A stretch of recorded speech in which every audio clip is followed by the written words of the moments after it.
So, Eileen, now you have told me your journey through Africa diaspora, okay? So let's talk about, like I said, I see you involved in so many African organizations and working towards what we want to develop, okay?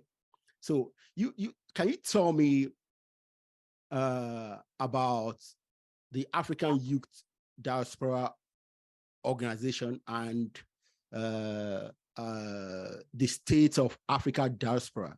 Can you tell me more about this organization and your involvement with them?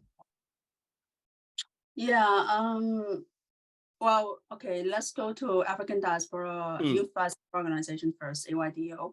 I was invited by one of the ambassadors from the state of Africa Diaspora to start that. He sees my passion, he saw my passion toward Africa, and he invited me to be the co-founder. Unfortunately, later on, we didn't really, he happened to be a Igbo as well. Okay. Part of my partners, like business partners, and was something about our intellectual resonance, like it just clicked really well together. Yeah. But in any case, so he invited me to start, and one day I was kind of like on the fence. I was like, are you sure? You know, I'm not of African blood. I'm not sure how people would feel about that. You know, no, go ahead. Like he just really believed in me. And I was like, okay.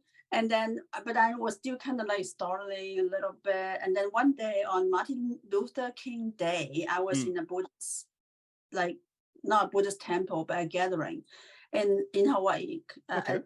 In the US, I initially lived in Hawaii. Okay. And when I was in that temple, there was like people from all over the place, and they were talking about, you know, Martin Luther King, you know, and his dream and vision, you know. And then when I was sitting there, we were talking, and I was telling my story of how I was whitewashed in terms of my thinking when I was growing up. And then I just suddenly that day, I was like, okay, today is the day I'm going to form AYDO, the African Youth Diaspora Organization, on January 20th, 2020, on Martin Luther King. Yeah. So then I was like, okay, I register, I get the EIN, you know, the federal, you know, ID number. And then that's it. We started that. And then it's just slowly built on it. The first crop of members directly from the Model United Nations ambassadors that I recruited. A lot of them are Nigerians. Okay. And for some South African and Zimbabweans, and we have people from Uganda, and as well as a few from Tanzania, Ghana. Okay. Quite a few from Ghana.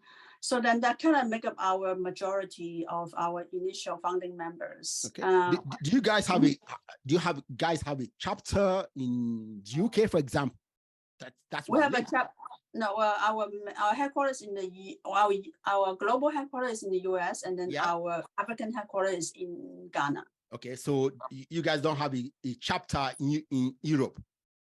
We are starting. We're not going to have a chapter in Europe, but what we're going to do, one of the initiatives that we do is called the Integrative Center for Africans and Diaspora, and we have chapters of ICAT in US as well as Tanzania, and then that is where we're going to put it in with the chapter we're going to put in Europe, because it's really a solution center. Because what happened was, we saw the need for solutions like repatriates who come to Africa or vice versa.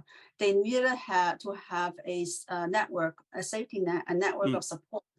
When they come, for example, if you're African diaspora and then you come to to Africa, you need services such as like, how do you get a visa? Where do you buy a house? How do you get a car? You know, how do you, even something as simple as like get transportation, like, you know, or registering a business, you know, so on and so forth. So we need solutions, because